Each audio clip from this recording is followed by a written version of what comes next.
It shocks me how many people come into my office and are like, well, that's mine. No, it's not. It's community property law. He or she's going to get their community property interest, whatever that is. And again, that's by doing exactly what California did when they had the same problem we had. They're another equal division state, and the judges were routinely screwing up and not dealing with the survivorship benefits in dividing where they had a kind of a plan that had one of these reversionary interests. And our Nevada law on survivorship benefits is not clear, not very good, and you'll hear from Marshall and I have very different ideas on how the court should handle survivorship benefits.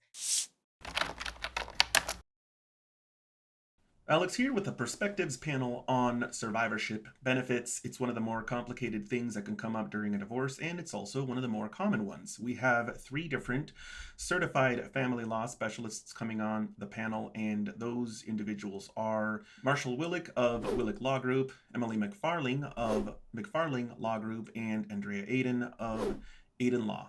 Let's go straight into the discussion. Let's start off with some introductions. Marshal Willick, why don't you let us know a little bit about what you do, where you practice, and in particular, what interested you in this forum? Sure. My name is Marshal Willick. I'm the principal of the Willick Law Group. We're an AV-rated family law firm. We've been in business about 40 years here in Las Vegas. We have a subsidiary, a department of our firm called Quadro Masters, which drafts retirement benefit orders, and I've written and taught and spoke on the topic in CLEs and other matters for about 30 some odd years. So it's a obviously endlessly fascinating topic for me. Okay, so that's Marshal Willick from District 8, Clark County. Over to Andriea Aden, District 2, Washington. Hi, yes, Andriea Aden. I practice in Reno, Nevada. I own my own firm where I have another attorney as well that works with me. I've been practicing in Nevada since 2008 and exclusively in family law since 2010. And I am a certified family law specialist through the State Bar of Nevada. And I practice exclusively in family law. I don't do any other areas. And I was invited to join this panel, and it's an interesting topic. And I look forward to providing my opinions on it, as well as learning from the expert himself, Mr. Willick. Thank you very much for that. Over to Emily McFarling, also Clark County, District 8. Hi, I'm Emily McFarling. I'm the managing partner at McFarling Law Group. We've been in practice since, I think, 2005. And I also have a subsidiary that called Family Law Solutions that prepares quadros as well. Excellent. So this is going to be a little bit of a, I think, complicated topic for a lot of people. However, it is something that comes up a lot in family law. And so let's start with maybe a definition. Andriea Aden, on what is a survivorship benefit? You want me to start? Survivorship. You're asking me? You got Marshall here. Well, my understanding of a survivorship benefit in a retirement account is what the spouse would receive, or whoever the beneficiary is. And that's, I think, what a lot of what we're going to be talking about today is how do we make sure the spouse gets that? Is whoever's the beneficiary listed on the retirement plan would be the one to receive that benefit upon the death of the participant.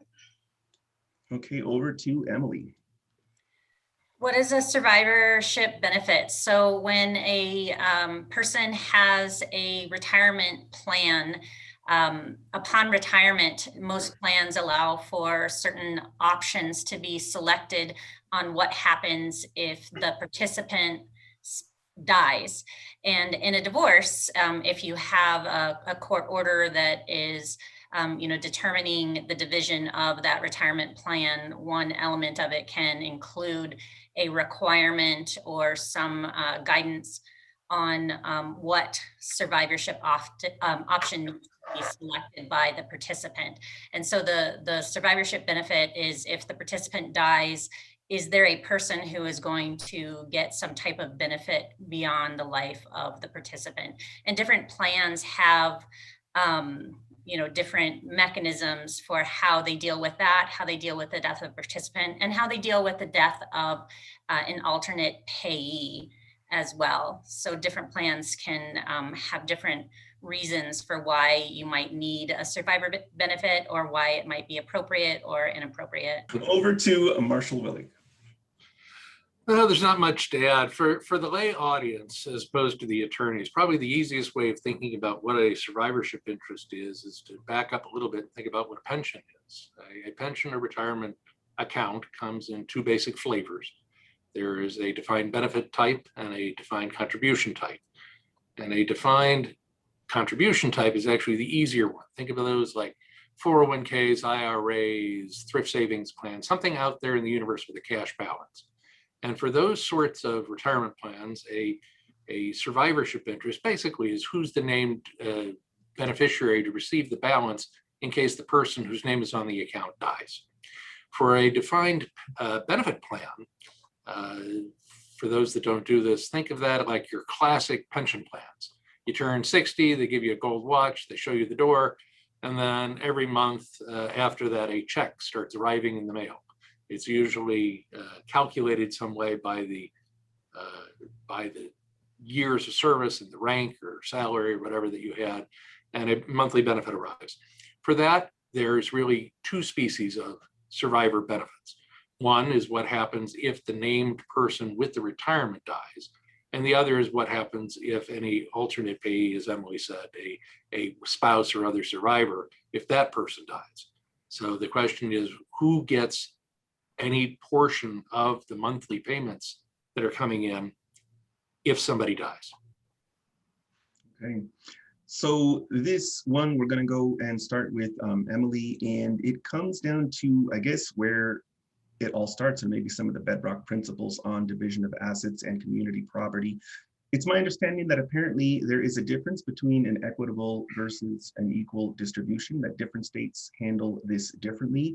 And maybe you can go into some of those details and also what the reasons might be for a court to depart from an equal/equitable distribution. So our law on the division of community property in Nevada, it's defined by NRS 125-150, subsection 1B. And our statute requires, it says, shall, to the extent practicable, make an equal disposition of community property, right? So our starting point in Nevada is that the judges shall divide community property equally.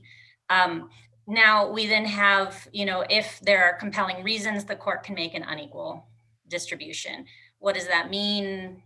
Compelling reasons to do something unequally, and it doesn't get into equitable, it gets into compelling reasons to not do equal. So that can be a different thing. Some of the reasons why a court might do an unequal division and be justified in doing that here might be like waste. We call it a waste analysis, where one of the spouses goes and gambles away enormous amounts of assets, buys huge exorbitant gifts for another person they're in a romantic relationship with. Things like that might be bases for an unequal division. But the starting point is always equal, and that burden to do something that's not equal, I think, is set pretty high by our statutes and in the reviews on appeal that we get on this issue. Okay, thank you for that. Over to Marshall. Well, the only thing I'd add, if people are trying to figure out, to answer your question directly, you're right, it's a matter of state law. Some states are equitable division states, meaning a court can simply say, I'm going to give you 60%, you 40%, and that wouldn't be considered erroneous. In Nevada, it would be, unless there are written statements of compelling reasons. What are compelling reasons? We have three cases: Lofgren, Putterman, and Kogod. And Lofgren's the easy one. Right before the divorce, the guy goes to his father and says, Dad, here's a big bag of cash. Hide it under the bed. I'll be back for it after the divorce. Well, the judge found out about it, said you're a bad, bad man, and gave the wife more money because of it. The Supreme Court thought that was just fine. Putterman, it's another misbehaving husband. In that case, nobody was quite sure what kind of a schmuck he was, just that he was a schmuck. He was either understating his income or overstating his expenses. He was doing something naughty. The judge caught him, and the judge said, I'm not sure exactly what you're doing, but you're a schmuck. And the Supreme Court said, close enough. And they upheld that disproportionate division as well. Kogod is an outlier of a case. It's the most recent of the three and the most extreme. This is a case of spectacular wealth. And the guy had at least one additional entire family that he was supporting, along with various other species of various gifts and transfers to various people. And the Supreme Court went through a lengthy analysis and decided what did constitute compelling reasons and what didn't, and they reversed some and they upheld some. And the analysis of that, if anybody is interested in getting into the weeds, is in an article on the published works page of our firm website called Kogod Contradictions and Problems, and it's right at the top. So it will be easy to find if anybody wants to drill down into that in greater detail. Okay, thank you for that. Over to Andriea.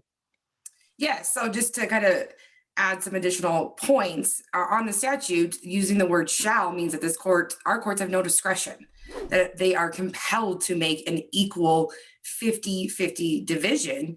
And I think much of what we're going to be talking about today is how courts are perhaps violating that and not making an equal division when they should be. So, and I always, tell my clients, if we go to court, the judge doesn't have a choice. That's what they have to do. So that helps us settle cases to be in the equitable realm, even though that's not the law, but we are permitted to enter into those agreements as long as both parties are canvassed and state under oath. They understand that they're waiving the right to an equal division because we have to do that. In regards to the compelling reasons, the cases, of course, that Marshall mentioned, we're all aware of. And I always explain it as there has to be some pretty bad acts. There needs to be extreme financial misconduct. The wife going and buying a bunch of shoes, that's not enough. Even racking up some credit card debt isn't necessarily enough. The parties have the right to spend the money. It's what degree is it spent? And the other point I'd add here is the money in order for there to be an unequal division, it's an unequal division of the estate that exists. You're not entitled to what would be considered possibly like punitive damages because of these bad acts. I had a case once where I had hundreds of thousands of dollars of gambling that was occurring. And the judge looked at me and said, but where's the money going to come from? They only have so much money to divide. So you can give it all to the one party, but you don't get more than what exists. But yeah, generally it's just equal. It's an interesting point you made at the end with the punitive damage remark. Some people ask about, how do I get an unfair distribution? Other people want to straight up sue their spouse, and that there's all kinds of stuff on that out there too. Right. Let's start with Marshall on this next one. Are all retirement plans created equal? Why are some easier to divide than others, if not?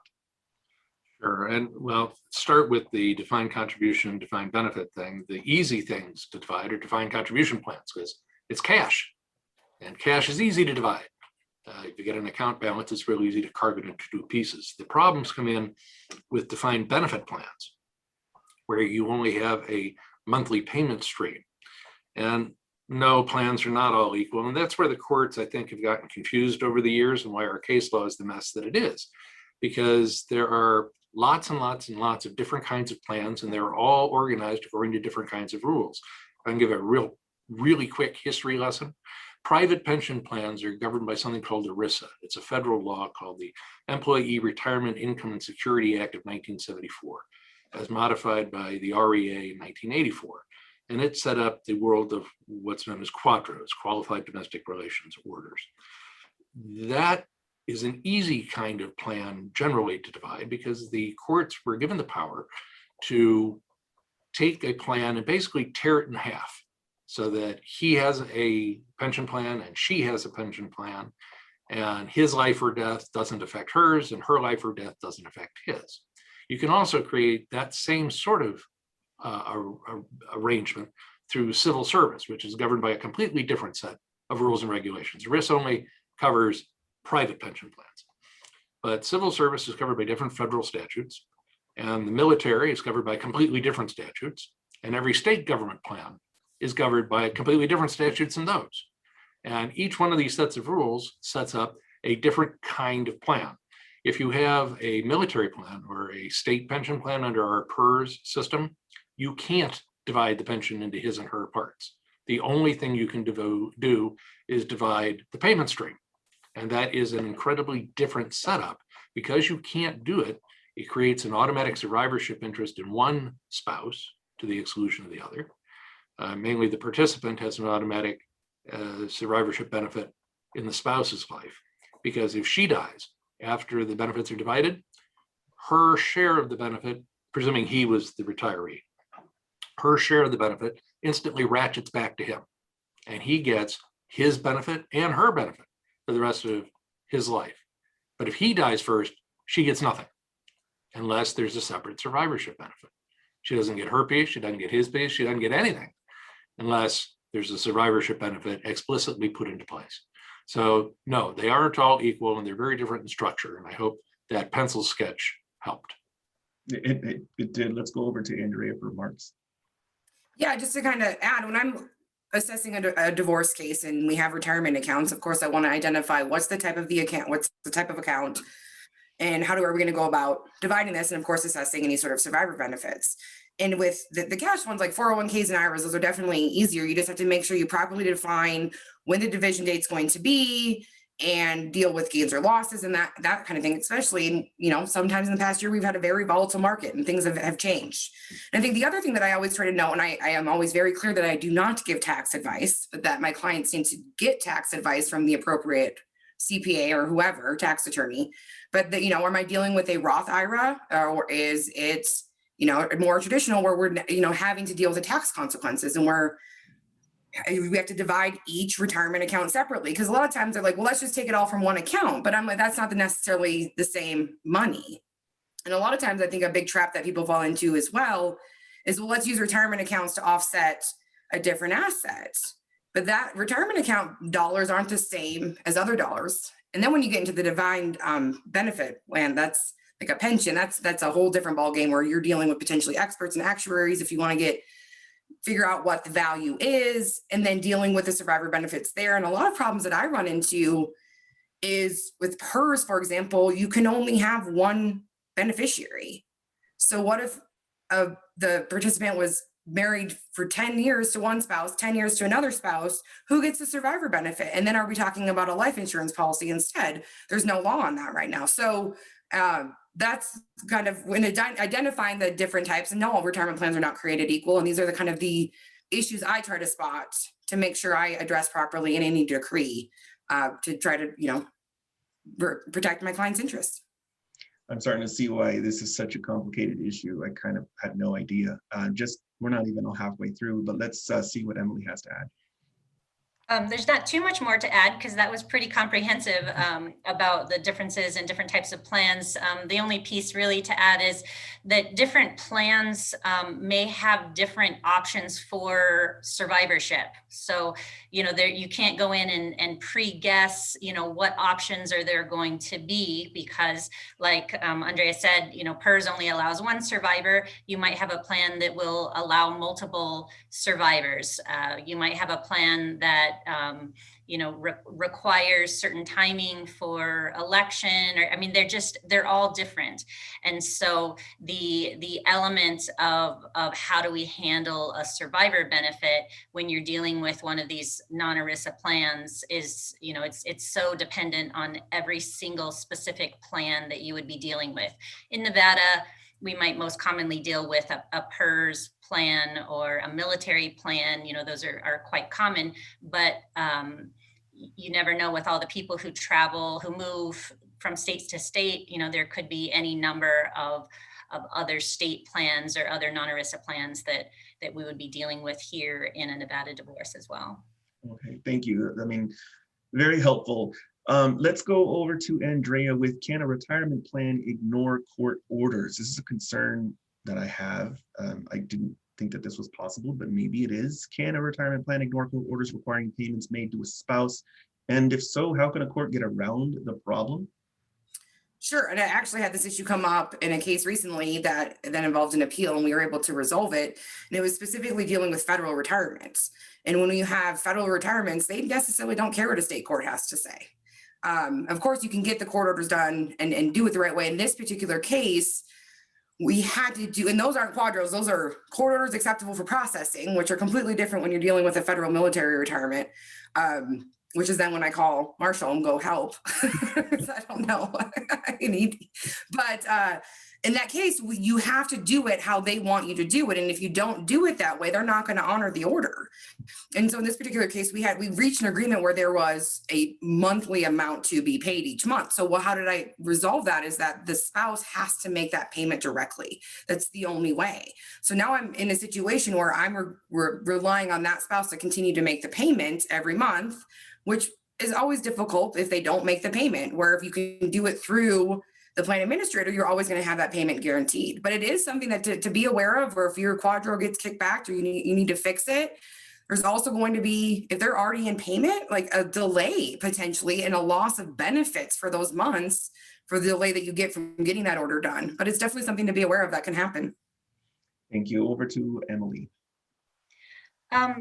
So in the military retirement orders, dividing a retirement, that one obviously has, very specific details on what they're going to honor and what they're not going to honor. They have a cutoff for how long people are married. And I believe it's 10 years. If you're not married 10 years, they are not going to do it under a court order, and it has to be paid directly, or you have to have, you can set up mechanisms for payment to be made directly, but not through the plan administrator and not through a court order type processing. So it's a huge problem to work around that type of a division of a retirement plan. But most retirement plans do have mechanisms that do allow for the plan to do the division. And so if you're dealing with a plan that will allow a court order to divide it, the big piece is to make sure that your order complies with their requirements. When we prepare quadros or division orders, we always send them to the plan administrator to make sure that it complies. And quite frequently, they have very nitpicky, specific things that they want changed or they want set in them. They're very, very particular. So as long as they have approved the form, approved the wording in the order to their requirements, they should comply with the court orders. Another situation where you might have an inability to have a plan comply with court orders is if somebody has already retired, they selected a survivor benefit designation at the time they retired, and most or a lot of plans don't allow any changes after you retire. So if someone has retired, a court order that says you need to make a survivor beneficiary selection or something like that is just not going to be enforceable against the plan. They're not going to follow it because their rules require that selection was made at retirement, and it was made at retirement, and therefore it's said and done, and no court order can overrule that. There's some very important details there. I think a lot of people think it's just me versus my ex, and you're pointing out just how much you're interacting with these other entities that are probably incredibly powerful in comparison to their ex. Over to Marshall. I think Emily gave a lot of the details, but to give the 10,000 foot level answer to your question, can a retirement plan ignore a court order? It depends on the plan, and it depends on the court order. If whatever authorized that plan requires them to honor an order, they'll honor the order. So it's not a discretion. We don't like you, you're ugly and your mother dresses you funny. They're not going to reject an order on that kind of basis. But for the world of private pensions, private employer pensions, quadros, if an order is deemed qualified, either by the plan administrator or by a court, then they'll have very little choice but to enforce it. But to get it qualified, you have to do various things and not do various things. And there's a list of the things you must say and the things you may not say. And it's a little bit more technical than we can get into here, but there's an article on our published works page called Retirement Benefit Division, what every Nevada divorce lawyer needs to know. And it rolls through those lists pretty shortly. It's important to note that equal doesn't always mean equal. And it's been touched on by both Andriea and Emily.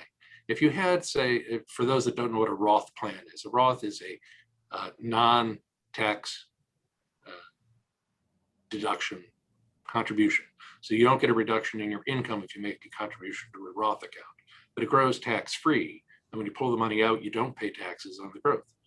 So what that means, if you had a regular IRA and you had a Roth IRA or 401k, well, they may both have $10,000 in them, but they're not equal dollars.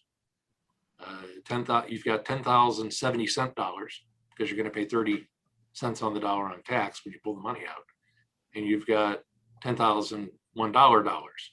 So yes, it's incredibly important, as Andriea said, to identify clearly what you have, because equal is not always obvious. It's the equivalent of saying, well, we have 2 cars, each party's going to get one. Well, yeah, but this one's got a loan on it, and you owe a whole bunch of money on it. Well, the 2 are not equal. They may look the same, but they're not truly equal. So you have to know exactly what you're dealing with. Yeah, thank you very much for that. Starting with Emily on this one, and maybe one of the more important questions considering most of our audience is non-attorneys.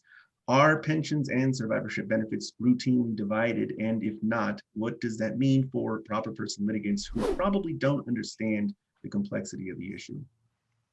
So I'll divide up the answer in our pensions routinely divided and our survivor benefits routinely divided, because they're completely different answers for those 2 questions. So whenever I'm meeting with someone or going over a divorce that has a pension in it in Nevada, and we're doing it under Nevada law, my standard saying is the most easy thing to predict in a divorce is that the pension will be divided, and it will be divided pursuant to the time rule.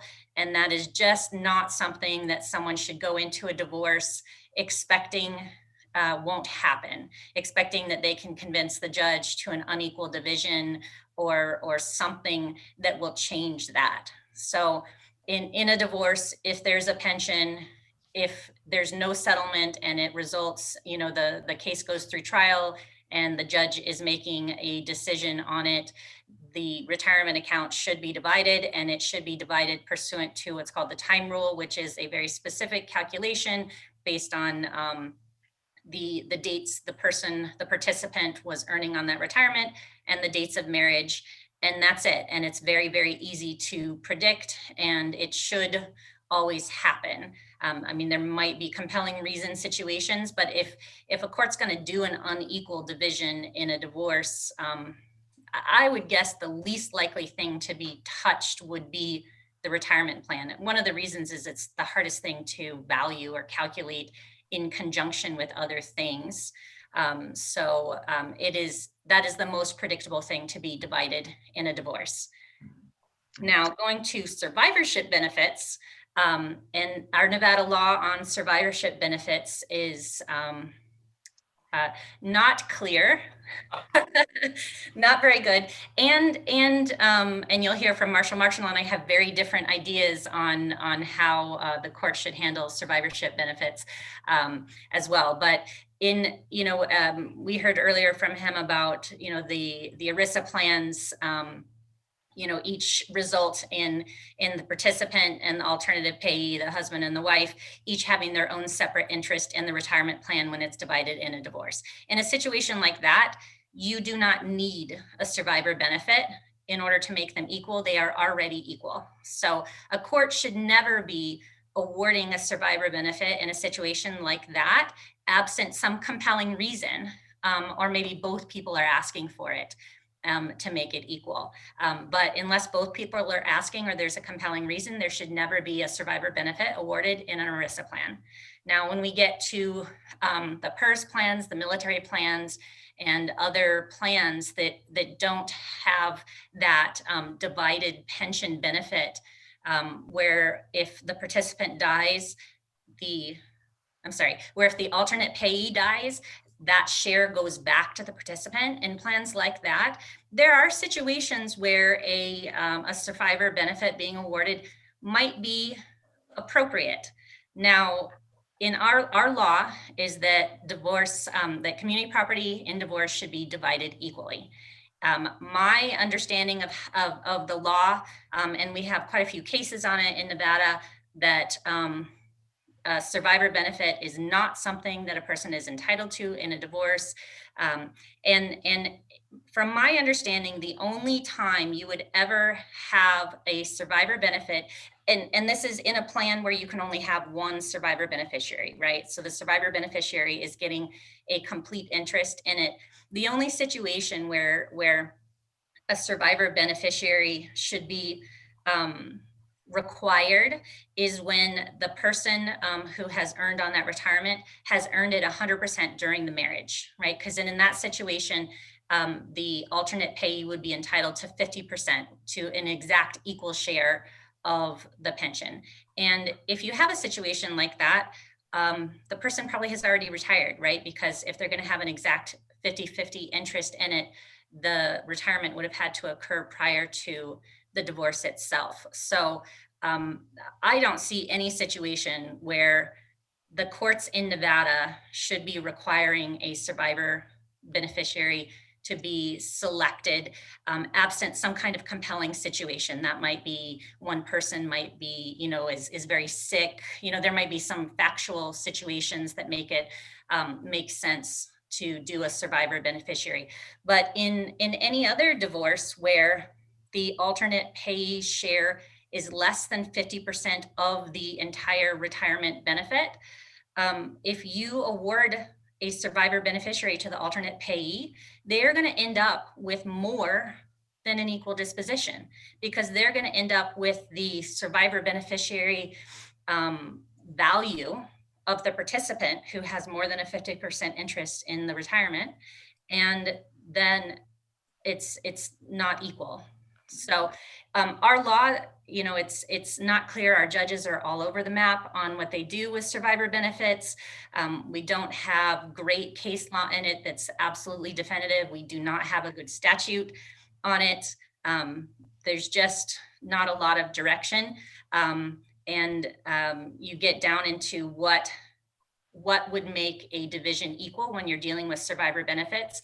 And that's certainly something that's open to debate, but I don't see there being any situation where you can have a survivor benefit and make it an equal division unless the parties are already retired and have a 50-50 interest in that pension.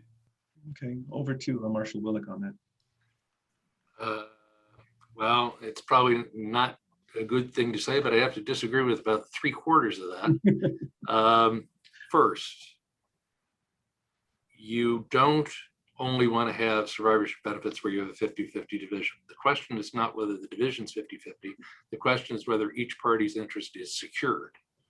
In any military case, in any PERS case, regardless of the percentage, 25, 35, 45, 50%, doesn't make any difference. The military member's interest in the spousal life is already secured. If she dies, he gets all of her money for the rest of his life. If he dies, she gets nothing. That is inherently unequal. So whenever you have a reversionary interest form of a retirement benefit, you inherently have an unequal division, even if it says that it's an equal division on its face. If it says 50-50, but there's a reversionary interest for one party and nothing for the other, it's inherently unequal. And it doesn't make any difference what the percentage is. The question is whether or not there's security. In terms of why we have this problem, Emily's entirely correct that our law is a bit of a mess. The Supreme Court, frankly, made a mistake of fact in 1996 in a case called Wolf, where they said on the face of their opinion in a PERS matter that if the wife died, her family, her estate, would continue receiving her portion of the benefit. As a matter of community property theory, that's fine.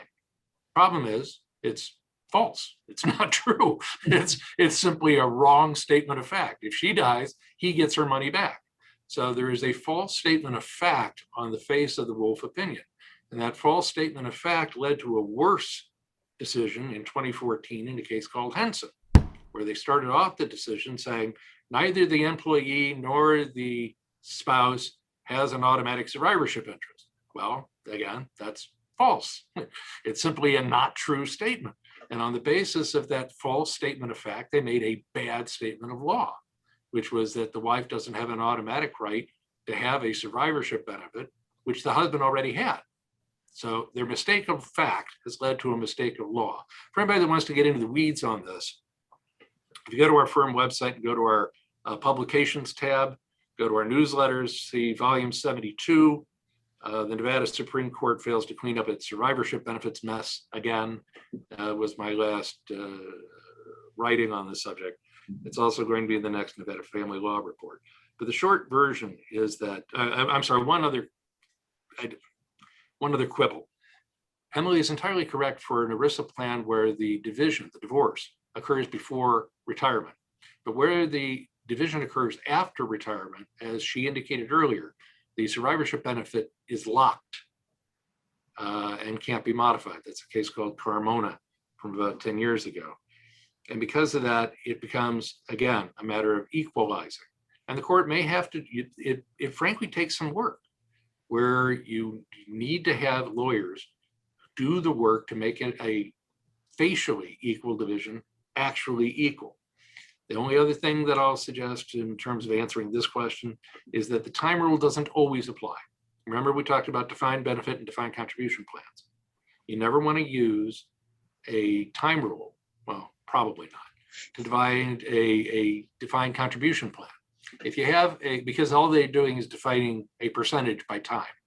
But if you had a situation where somebody contributed in some years and didn't contribute in some other years, if you use the time rule, you'll be dividing it badly. So again, it's a matter of acquiring additional expertise.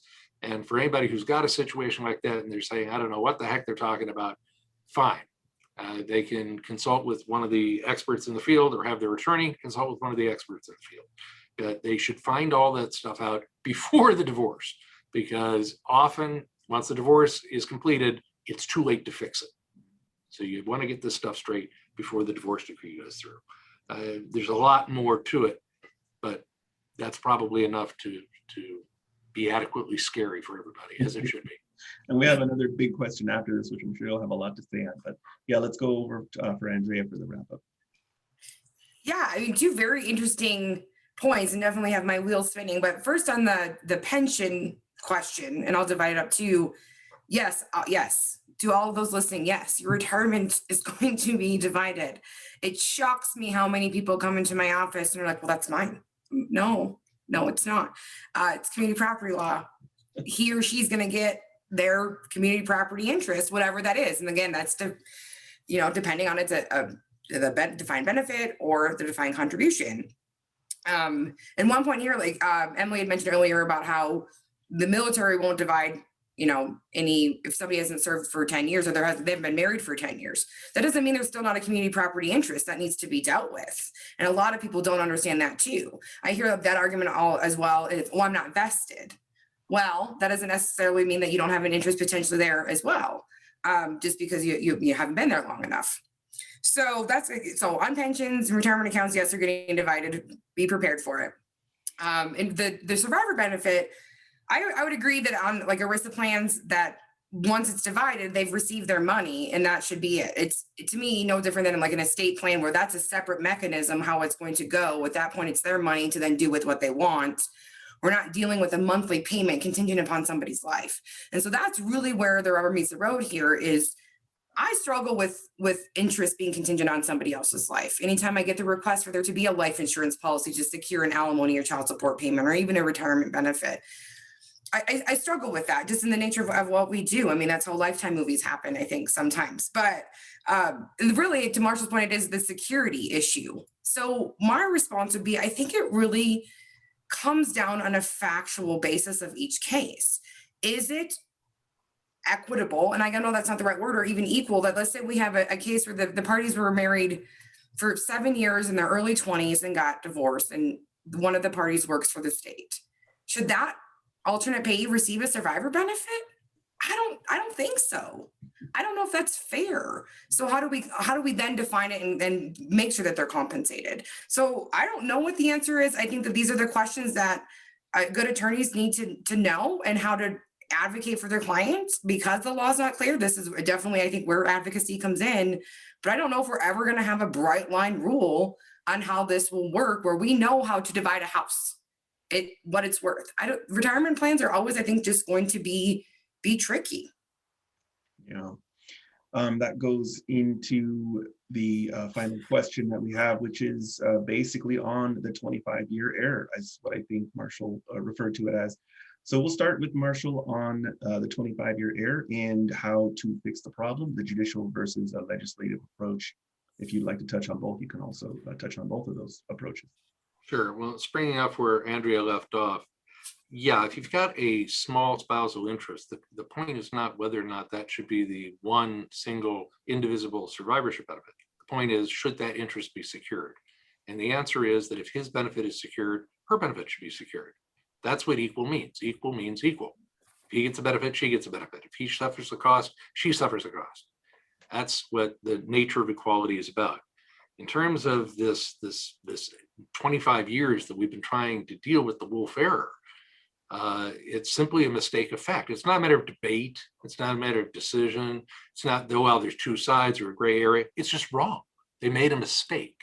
What they said was true is simply not true for a PERS plan or a military plan.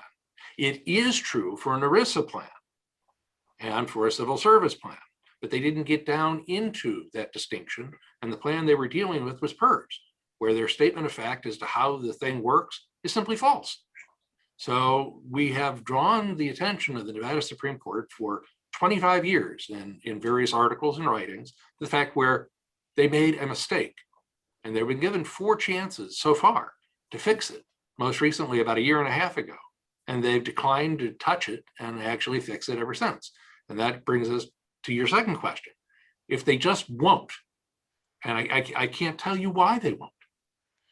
It's not a question of whether.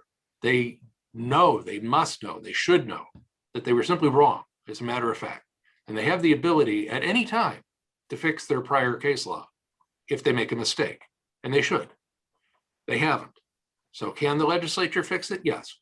The local chapter of the American Academy of Matrimonial Lawyers has created a model statute which would correct the problem by doing exactly what California did when they had the same problem we had.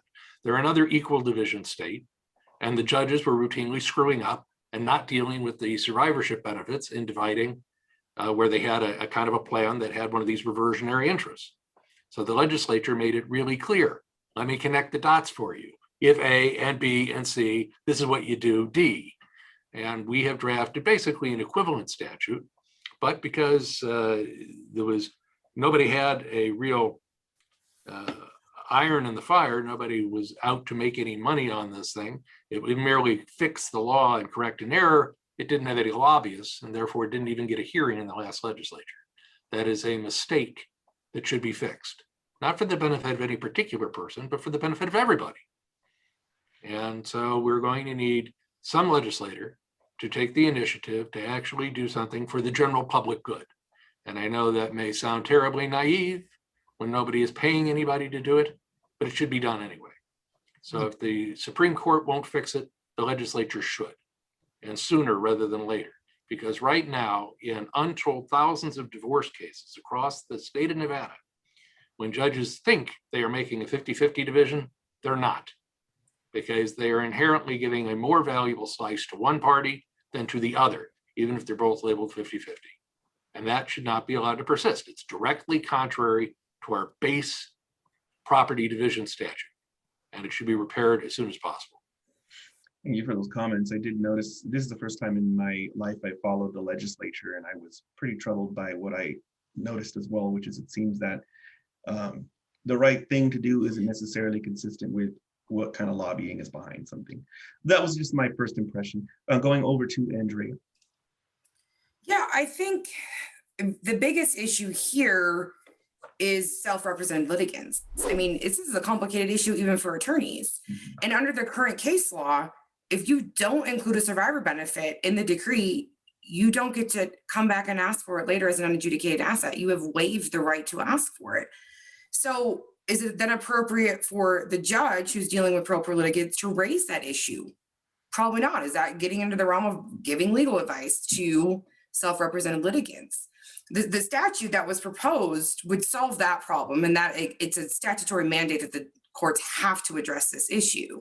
So I think in that regard that it's good and to help people. And I was thinking of many situations where you have, a proper representative who a self-represented litigant who would have no idea to ask for this. And then all of a sudden they're left with nothing if they get an alimony award and maybe some retirement benefit, and then their spouse dies and they literally are in poverty. So I think there's almost a public policy component of this where it needs to be addressed. I also think that, I mean, as a practitioner, like there's some serious malpractice pitfalls in here too, and what the current state of the law is if you don't know how to properly navigate this issue and ask the right questions. So does it need to be fixed? Yeah, absolutely. I think so. How to fix it, I don't know. The one thing that kind of when I read the proposed language was I'm going, holy cow, we're gonna really need experts. Sometimes we're able to kind of get it done when we're settling cases, but that's expensive, and divorce trials are expensive. And to get an actuary to come in and value this is expensive, and sometimes people just can't afford it. So I think sometimes it's not necessarily the judge's fault. They just don't have enough information to make that decision. So I don't know how to solve that problem, but that's just something that I saw is how are we going to pay to get this information to the court to make the equal division that they need to make under the law? Thank you so much for that. And over to Emily. Marshall said, he sees that when a survivorship benefit is not awarded, that the judges think that they have made a 50-50 division when they have not. And I come at it from the opposite of when you award a survivorship benefit in a situation where the alternate pay really has a very small interest. Maybe the participant has had multiple marriages, multiple people who could be entitled to a survivorship benefit, or it's early in life, things like that. There are many, many situations where giving the survivorship benefit to a spouse in a divorce, I see also results in an unequal division as well. And so it's a problem that we have because we're locked into the rules of each plan. And when we're locked into the rules of each plan, there's only so much a judge can do when working within the plan. But we have other options available to the judges that can make things equal. We can have orders awarding life insurance, orders awarding some other type of security, and have that the amount of the life insurance or the amount of the security actually based upon the value of the interest in the retirement plan. And when you do that, when you take it out of the plan's hands and put it into some calculation and private mechanism such as life insurance, you then can come up with a dollar value, a number that does make it equal when you don't just have two people who each have a 50-50 interest in the retirement plan. Because while I understand Marshall's thought that having a security interest makes it equal, but the security interest can have wide-ranging values. Someone who was married for 1 year and the person worked there for 30 years, let's say, right? They have 1/60th interest in the retirement plan.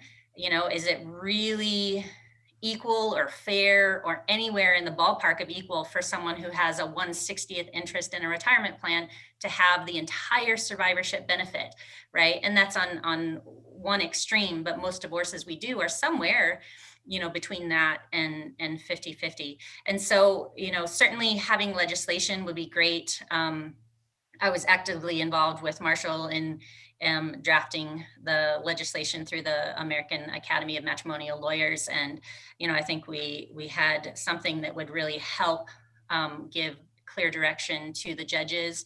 It would be great if we could get a legislative solution.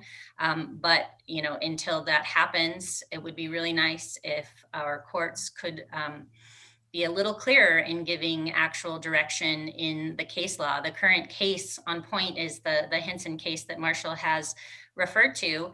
And it's very clear in that a survivorship benefit is not an entitlement. And that's pretty clear, but it doesn't move us forward into figuring out what the courts can do to make an equal division when you have a type of plan like the PERS or the military, where alternate pays interest goes away if the participant dies. Thank you so much for that. All of you, we are about to go into a round of goodbyes.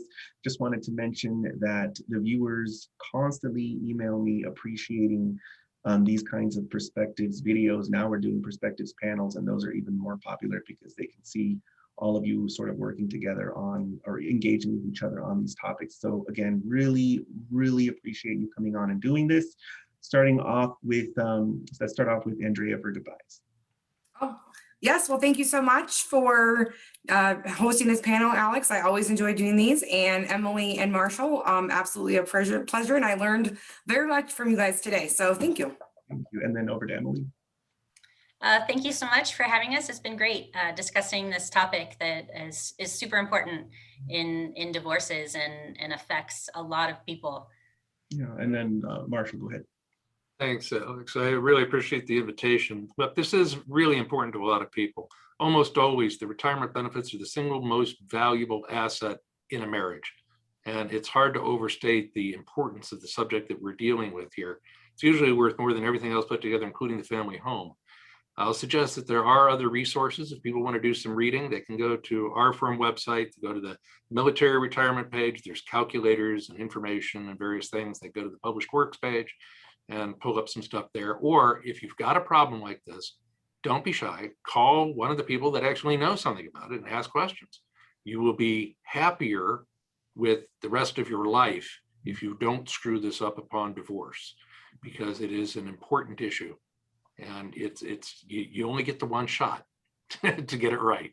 So I thank you again for the invitation, and I hope your readers or viewers got something good out of this.